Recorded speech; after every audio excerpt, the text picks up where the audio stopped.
রোকেয়ার সাথে সাইমনের কথা হয়েছে। ছেলেটাকে তার বেশ মনে ধরেছে। নীরা যেমন চাপা স্বভাবের মেয়ে, সাইমন আবার ঠিক ততটাই খোলা মনের। কথা বলে ভীষণ বিনয়ী মনে হয়েছে, সাথে ভদ্রতা বোধ ঠনটনে। মীরাকে যেন খুব ভালো মতো বুঝতে পারে এমন ছেলেই তিনি তার আত্মর্যার জন্য চাইতেন। সাথে বাড়তি প্রাপ্তি, ছেলেটা বোধ বুদ্ধি সম্পন্ন, দেখতেও ভালো, ভালো পেশা। বকুল সব সময় খেয়াল রাখতে পারবে। সব মিলিয়ে রোকেয়ার মনে হয়েছে সাইমনই তার মেয়ের জন্য উপযুক্ত পাত্র। হাতছাড়া করা ঠিক হবে না। বকুলকে ডেকে তিনি নিজের সম্মতি জানিয়েও দিলেন। বললেন, তোমার ভাইয়ের সাথে একটু কথা বলি। আমার তো পছন্দ হয়েছে সাইমনকে। ভাই জানেরাও ঠিক পছন্দ হবে ভাবি। রোকেয়ার একটা চাপা কষ্টবোধ আছে নিলয়ের বিয়ে নিয়ে। ছেলের প্রতি এক ধরনের অন্ধ মমত্ববোধ তার হৃদয়ে আছে, নীরার জন্যেও আছে। তবুও প্রথম মাতৃত্বের স্বাদ পেয়েছিলেন নিলয়কে দিয়ে, কি বলেই কি না কোথাও গিয়ে যেন তিনি পক্ষপাতদুষ্ট হয়ে পড়েছেন। সেই ছেলের বিয়ে তিনি নিজে পছন্দ করে পাত্রী বাছাই করে এরপর দেবেন বলে ভেবেছিলেন। কিন্তু নিলয় সেই অল্প বয়সেই আনিকাকে পছন্দ করলো। তার জন্য মরমর অবস্থা। পুত্রের মুখের দিকে তাকিয়ে তিনি বিষয়টা মেনে নিয়েছেন। বিয়েটা যেন হয় তার ব্যবস্থাও করেছেন। তবুও চাপা একটা সূক্ষ্ম যন্ত্রণা তার ভেতরে বিদ্যমান। মীরার পাছে কারোর সাথে মন দেওয়া নেওয়া সেরে ফেলে এটা তিনি চান না। কন্যার বিয়েটা তিনি নিজের মনের মতো করে দিতে চান। তবে মেয়েটা এত জেদি আর ঠান্ডা স্বভাবের চেয়ে তিনি মাঝে মধ্যে কিঞ্চিৎ সমীহ করে কথা বলেন। বুঝতে পারেন না ঠিকঠাক, কোনো বাড়তি আবদার নেই, গলা উঁচিয়ে কথা বলে না। তবুও যেন বিয়ের কথাটা বলাটা তার কাছে কঠিন মনে হয়। কারণ এর আগে একবার কথা উঠতে মেয়ে 4 মাস বাসায় আসা বন্ধ করে দিয়েছিল। নিলয় আর ওর বাবার সাথে আবার খুব সহজ। ওদের দুজনের সাথে আলাপ করে নীরাকে রাজি করাবেন বলে ভেবে নিলেন। ভোর হতেই আফনান ব্যাকপ্যাক নিয়ে বেরিয়ে এলো। ভোরের আলো ফুটছে চারপাশে। গেটের কাছে এসে একবার বাড়িটার দিকে ঘুরে তাকালো সে। ঠিক তখনই চোখাচোখি হলো নীরার সাথে। আফনানের মনে হলো মেয়েটা যেন ওরই পথ চেয়ে দাঁড়িয়ে রয়েছে। রাতে একবার ওর সাথে কথা বলবে বলে ইরাকে জানিয়েছিল ইচ্ছের কথাটা, কিন্তু নীরা এলো না। শরীর খারাপের অজুহাতে আসেনি, তাই কথা বলা সম্ভবপর হয়ে ওঠেনি। তবে একবার দেখেছে সাইমন আর শাফিনের সাথে কথা বলতে বাগানে। শাফিন ওর কিছু একটা দেখাচ্ছিল। নীরা স্মিত হাসছিল আর সাইমনের চোখে ছিল একরাশ মুগ্ধতা। আফনান ছাদ থেকে সেদিকেই তাকিয়েছিল নির্নিমেষ। এরপর শাফিন যখন ভেতরে চলে গেল তখনও দুজন আরও কিছুক্ষণ কথা বলল দাঁড়িয়ে দাঁড়িয়ে। আফনানের তখন চিৎকার করে জীবনানন্দ আওড়ানোর ইচ্ছে হচ্ছিল। সুরঞ্জনা, ওইখানে যেও নাকো তুমি, বলো নাকো কথা ওই যুবকের সাথে। ফিরে এসো সুরঞ্জনা, নক্ষত্রের রূপালী আগুন ভরা রাতে। ফিরে এসো এই মাঠে ঢেউয়ে, ফিরে এসো হৃদয়ে আমার। দূরে থেকে আরও দূরে যুবকের সাথে তুমি যেও নাকো আর। কি কথা তাহার সাথে, তার সাথে আকাশে আড়ালে, আকাশে মৃত্তিকার মতো তুমি আজ। ওর সে নিঃশব্দ চিৎকার নীরার কান অবধি যায় না। বুকের গহীন প্রকোষ্ঠ থেকে উচ্চারিত ওর অভিমান ভরা আকুতি আবারও সেই চোরা কুঠুরিতেই বন্দী হয়ে যায়। তবে তখনই সে সিদ্ধান্ত নিয়েছিল রাতেই অন্তত একবার স্বার্থপর হবে, একটা বার নীরাকে নিজের হৃদয়ের কথাটা বলবে। কিন্তু ওর সাথে কথা বলার জন্য কোনো অবসর মেয়েটার হলোই না। এখন যখন সূর্য আড়াল ছেড়ে বেরিয়ে এসছে, পৃথিবীতে একটু একটু করে আলো ছড়াচ্ছে, আফরানের ভেতরটায় তখন সূর্য নেই। ঘুটঘুটে কৃষ্ণপক্ষ রাত সেখানে। বাড়ির সকলের ঘুম ভাঙিয়ে আফরানের নীরাকে ডেকে জিজ্ঞেস করতে ইচ্ছে হলো, নীরা, আমার সাথে দেখা করে একটা প্রশ্নের উত্তর দিয়ে যাবে? আমাকে ছাড়া তুই আর কাউকে ভালোবাসতে পারবি কোনোদিন? কিন্তু সেও হয় না, কারণ নীরা ততক্ষণে ভেতরে চলে গেছে। ভালোবাসার যন্ত্রণার মতো দুর্বিষহ যন্ত্রণা বোধ হয় আর পৃথিবীতে নেই। আফনান বিড়বিড় করে বলল, এই বুঝি ভালো হলো। পৃথিবীর সব নাকি ফিরে ফিরে আসে, আমারও ফিরে এলো। তোকে যে কষ্ট এককালে দিয়েছিলাম তা সুদ সমেত ফেরত এলো। বারান্দায় দাঁড়ানো মানবীর ছবিটা বারবার আফনানের হৃদয়পটে ভেসে উঠতে লাগলো। সে জানে ওর জন্যই নীরা দাঁড়িয়েছিল, ওকে দূর থেকে অগোচরে বিদায় জানাবার জন্য। সে রাতে একটা চিঠি লিখে নীরাকে ইরাকে দিয়ে এসেছে গন্তব্যে পৌঁছে দেবার জন্য। চিঠিটা কি সে খুলে দেখবে নাকি ঠাঁই হবে ডাস্টবিনে? রাস্তায় হাঁটতে হাঁটতে আজও একটা কবিতা মাথায় হুট করে উকি দিয়ে গেল। কাছে যাওয়া বড্ড বেশি হবে, এইখানেই দাঁড়িয়ে থাকা ভালো। তোমার ঘরে থমকে আছে দুপুর, বারান্দাতে বিকেল পড়ে এলো। কাছে যাওয়া আসলেও কি বেশি হয়েছে তো? আফনানের মনে হলো সে সেঞ্চুরির সম্ভাবনা জাগিয়ে আউট হয়ে এইমাত্র প্যাভিলিয়নে ফিরে এলো। নিদারুণ হার হলো ওর। প্রতিদ্বন্দ্বী সাইমন তখনও ক্রিজে আছে অপরাজিত। বিজয় না ছিনিয়ে সে থামবে না। বড্ড ব্যর্থ মনে হলো নিজেকে আফনানের। জীবনের এই খেলায় সে নিদারুণভাবে হেরে গেল আজ। নীরা, তোকে আমার একটাই কথা বলার ছিল, খুবই ছোট্ট একটা কথা, কিন্তু তাতেই পুরো আমিটাই আটকে আছি। না বুঝেই তোর ফেলা ছিপের বড়শি গলায় বেঁধে গিয়েছে। কথাটা না বলা পর্যন্ত আমার মুক্তি নেই। আমি জানি তুই ইচ্ছে করেই আমাকে এড়িয়ে গেলি। এতে যদি তুই সুখে থাকিস তবে আমি সেই ছোট্ট অথচ অপরিহার্য কথাটা বলবো না। যা গোপনে আছে তা অনন্ত পরেই থাকুক না হয়, তবে আমাকে এড়িয়ে যেতে গিয়ে যদি তোরও বুকে টনটনে ব্যথা হয়, একবার শুধু আমায় জানাস। আমি পৃথিবীর যে প্রান্তেই থাকি ছুটে চলে আসবো তোর কাছেই। না বললেও তুই বুঝতে পেরেছিস। জানি তোর উত্তরটাও জানি হয়তো, তবুও বুকে আশার হিমালয়ে জমিয়ে রাখলাম। গতকাল তোকে নিয়ে ভীষণ মিষ্টি একটা স্বপ্ন দেখেছি। স্বপ্ন বাস্তব সব জায়গায় তোর অবাধ বিচরণ ইদানিং। তুই যদি পিছু না ডাকিস কখনো, তবে সেই স্বপ্নটুকু অনন্ত আমার সাথেই থাকবে। সেটা তুই হাজার চেষ্টা করলেও আমার থেকে কেড়ে নিতে পারবি না। ওটুকু অনধিকার চর্চার দোষ আমি মাথায় বেঁধে নিলাম। যা ইচ্ছে সাজা দিস। জানি ভালো থাকবি। এলেবেলে বকবক শুনে বিরক্ত হলে চিঠিটা আগুনে পুড়িয়ে ছাইগুলো শূন্যে উড়িয়ে দিস। ইতি, পেয়েও হারিয়ে ফেলা হতভাগ্য আফনান। নীরা ঘরের দরজার ছিটকিনি লাগিয়ে বিছানায় বসে চিঠিটা অত্যন্ত মন দিয়ে পড়ল। পরপর 3 বার, যেন পুরো চিঠিটা আত্মস্থ করে নিল সর্বান্তরে করণে। এরপর ফ্যানটা বন্ধ করলো, জানালা ভালো করে এঁটে নিল। কয়েল ধরাবার জন্য একটা দিশলাই ছিল ওর কাছে। একটা মোমবাতি জ্বালিয়ে টেবিলে রাখলো। চিঠিটা চোখের সামনে মেলে ধরে আরেকবার সাদা কাগজের কালো অক্ষরগুলো চোখ বুলিয়ে নিল। তারপর জ্বলন্ত মোমবাতির শিখায় আফনানের দেওয়া প্রথম চিঠিটার একটা প্রান্ত সেধিয়ে দিল। টুপ করে আগুন ধরে গেল সেখানটায়। ধীরে ধীরে ছড়িয়ে পড়ছিল পুরো চিঠিটাই।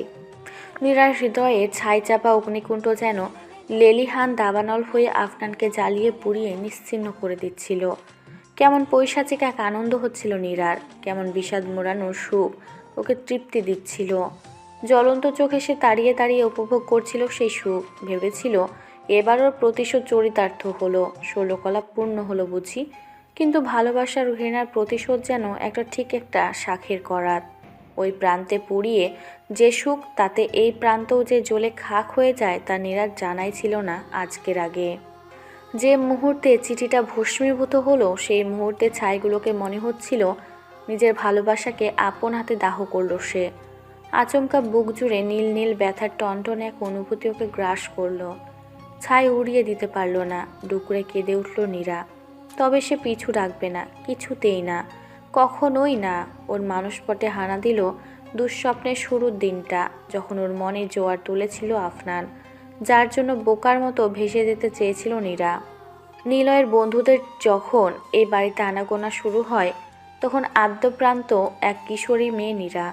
এই বাড়ির ছেলেরা বাদে অন্য কোনো ছেলেদের সাথে সংস্রব ছিল না। পড়তো গার্লস স্কুলে।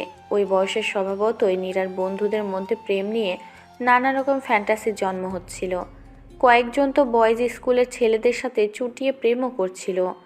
ওরও তখন প্রবল ঝোঁক মাথায় চেপে বসেছিল। কিন্তু রাস্তাঘাটে যারা কখনো সখনো এগিয়ে এসে কথা বলতে চায় নিজের বয়ফ্রেন্ড হিসেবে, তাদেরকে সে ভাবতে পারত না।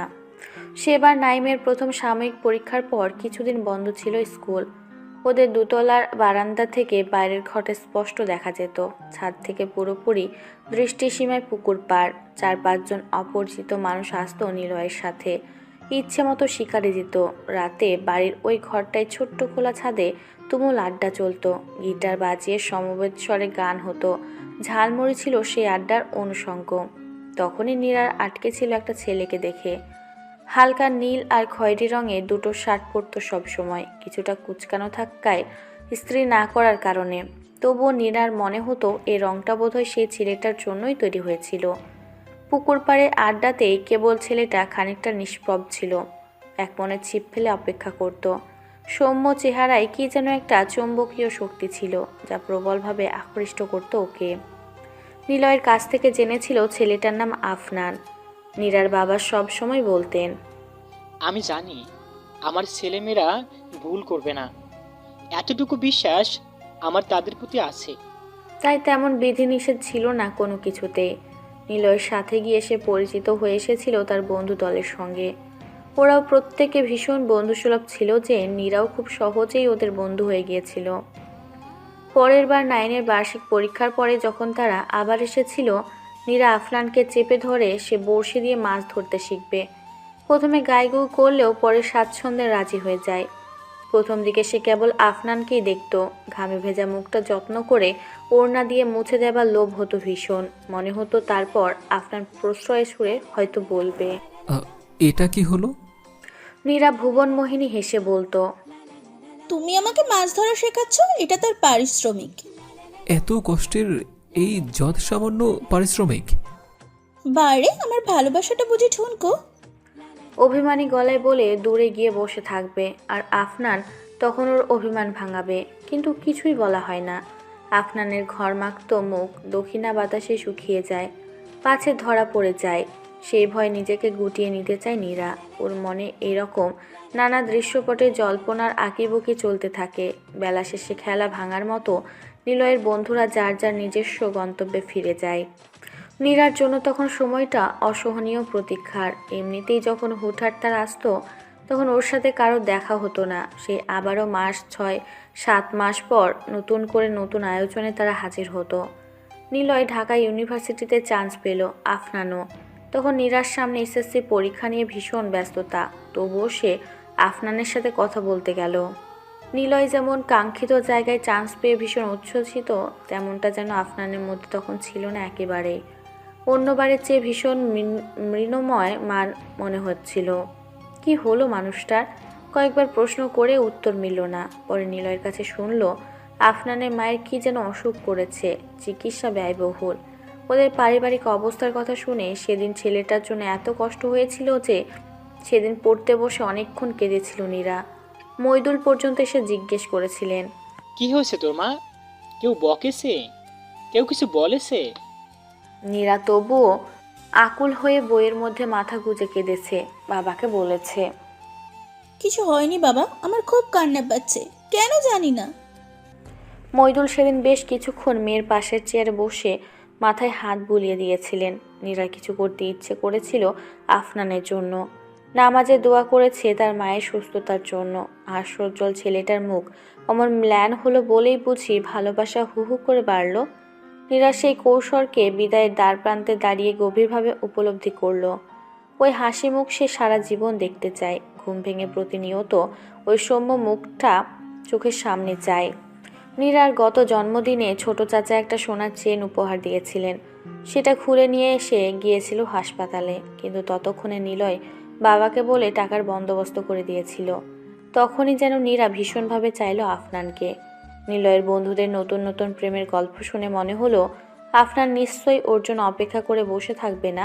যা বলার তা দ্রুত বলতে হবে, নইলে যদি হারিয়ে যায়। তাতেই সে ডুবল।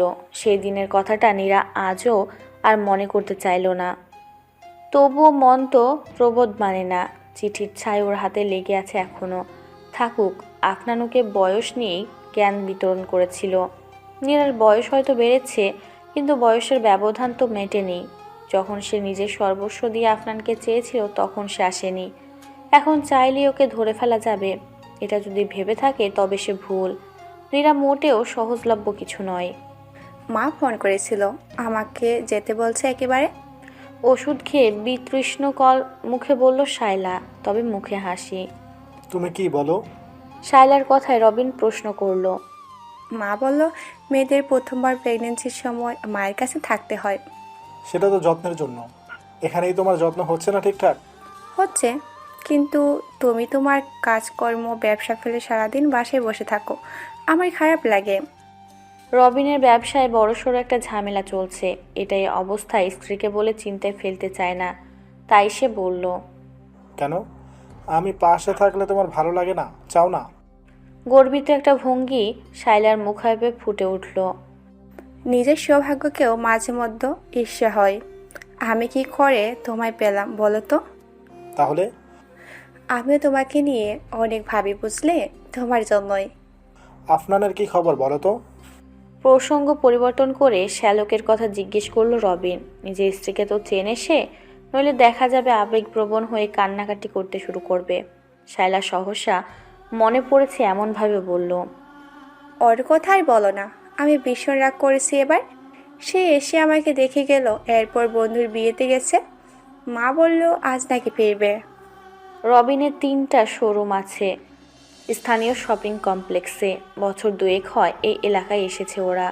এতদিন কোনো ঝামেলা না হলেও গত কয়েকদিন ধরে হুমকি ধামকি আসছে চাঁদার জন্য। সে দিতে রাজি নয়। এলাকার প্রভাবশালী লোকের চেলাপেলা এটা নিয়ে ঝামেলা করছে। রবিনের কাছে নিজের শতটাটুকু আগে। সে সৎভাবে ব্যবসা থেকে উপার্জন করছে, কেন শুধু শুধু অন্যকে তার ভাগ দেবে? জিডি করেও লাভ হয়নি। ক্ষমতার কাছে কখনো কখনো সত্যটা বড্ড অসহায় হয়ে যায়। তবে সে চায় মীমাংসা হোক, কিন্তু এভাবে আপোষ করতে চায় না।